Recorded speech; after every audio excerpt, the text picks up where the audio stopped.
Mungkin kamu masih ingat, di tahun 2020, Napoleon Bonaparte diungkap kasus korupsinya oleh Irjen Verdi Sambo dan teman-temannya.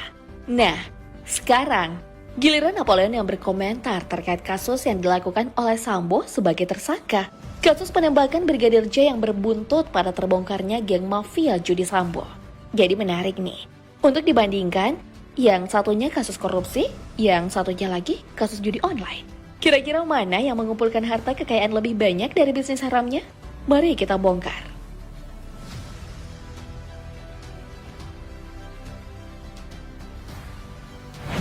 Napoleon Bonaparte dan Verdi Sambo sebenarnya memang mempunyai banyak kesamaan. Yang pertama, saat ini mereka berdua sama-sama berpangkat bintang 2, yakni Inspektur Jenderal atau Irjen. Yang kedua, Napoleon dan Sambo sedang ditahan karena masing-masing mempunyai 2 kasus yang berbeda. Namun dalam karirnya di kepolisian, keduanya memiliki perjalanan yang berbeda, meskipun ujungnya sama-sama ditahan. Irjen Pol Detrandes H. Napoleon Bonaparte MSI merupakan anggota Polri yang lulus Akademi Kepolisian pada tahun 1988. Sedangkan Verdi Sambo SH, SIK MH lulus dalam Akpol 6 tahun setelah Napoleon, yakni tahun 1994. Berdasarkan daerah asalnya, kedua perwira tinggi polisi ini juga terpaut jarak yang sangat jauh. Sambo lahir di Baru, Sulawesi Selatan, tanggal 19 Februari 1973. Sementara Napoleon merupakan pria yang lahir di Batu Raja, Sumatera Selatan, tepatnya tanggal 26 November 1965. Setelah lulus Akpol, Sambo diketahui pertama kali bertugas sebagai perwira pertama di Lemdiklat Polri. Dari pihak Napoleon, tak ditemukan data perjalanan karirnya secara lengkap. Jabatan paling lampau yang tercatat dalam biodatanya hanya sampai pada tahun 2006, dengan tugas sebagai Kapolres Ogan Komering Ulu Polda Sumsel. Jabatan selanjutnya tercatat pada tahun 2008, saat itu Napoleon dipindah tugaskan ke Polda Sumsel, dengan jabatan Wakil Direktur Reskrim Polda Sumsel. Setahun kemudian, karirnya menanjak sebagai Direktur Reskrim Polda Daerah Istimewa Yogyakarta. Pada tahun 2017, Napoleon mendapat promosi menjadi perwira tinggi bintang 1 atau Brigadir Jenderal. Selain pangkat, ia juga ditugaskan di tempat baru, yakni sebagai Sekretaris NCB Interpol Polri. 3 tahun menyandang pangkat Brigjen, Napoleon Bonaparte kembali naik jabatan. Tepatnya di tahun 2012, ia berhasil menjadi polisi bintang 2 alias Inspektur Jenderal. Jabatannya juga naik menjadi Kepala Divisi Hubungan Internasional Polri. Namun, jabatan itu hanya dijalani selama kurang lebih 5 bulan, sebelum akhirnya dicopot karena terlibat kasus suap dengan koruptor BLBI Joko Chandra. Nasib tragis Napoleon di akhir karirnya sama dengan yang dialami Verdi Sambo.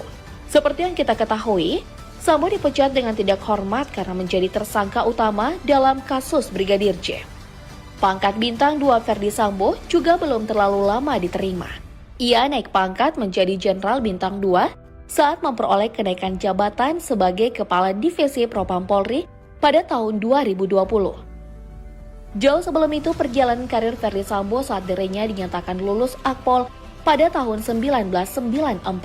Sepanjang karirnya, Sambo pertama kali menduduki jabatan sebagai Kapolres pada tahun 2012, yakni di Polres Purbalingga.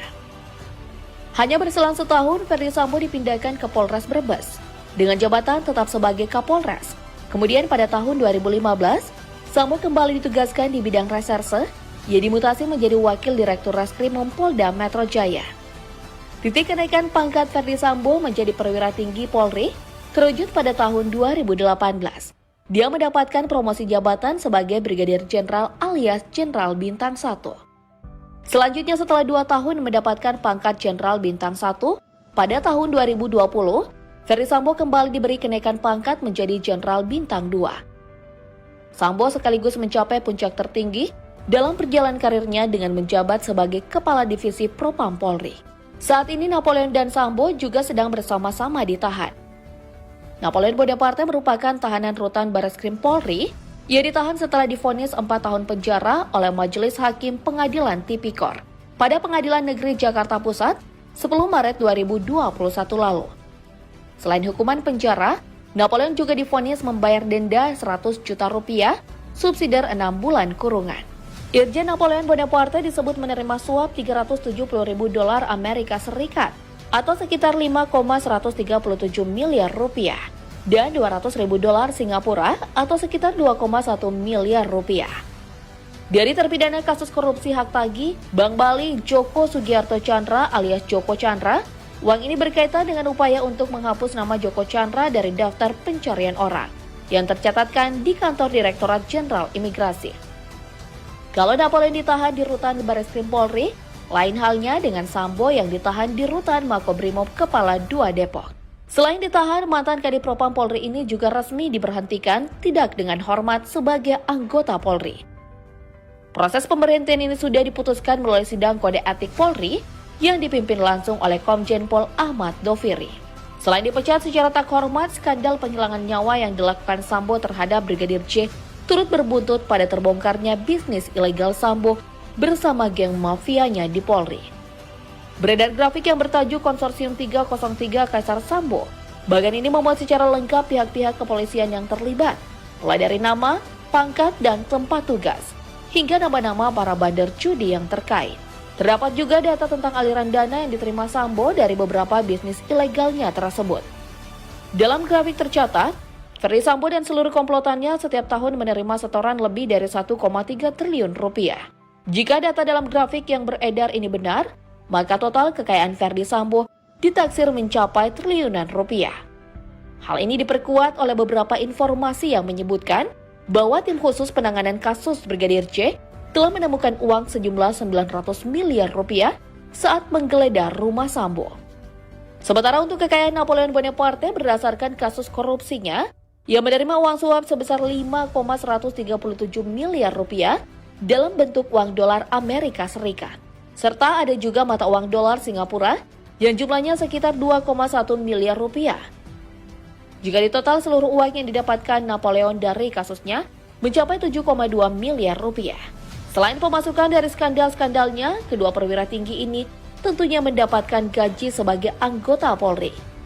Polisi berpangkat bintang 2 menerima gaji sebulan paling kecil 2,2 juta rupiah dan paling tinggi sebesar 5,5 juta rupiah. Di luar gaji pokok, mereka berdua juga menerima berbagai macam tunjangan yang besarnya bervariasi tergantung pangkat, jabatan, dan daerah penempatan. Tunjangan yang nominalnya paling besar adalah tunjangan kinerja. Untuk aparat polisi dengan pangkat irjen, tunjangan kinerjanya mencapai 20,6 juta rupiah.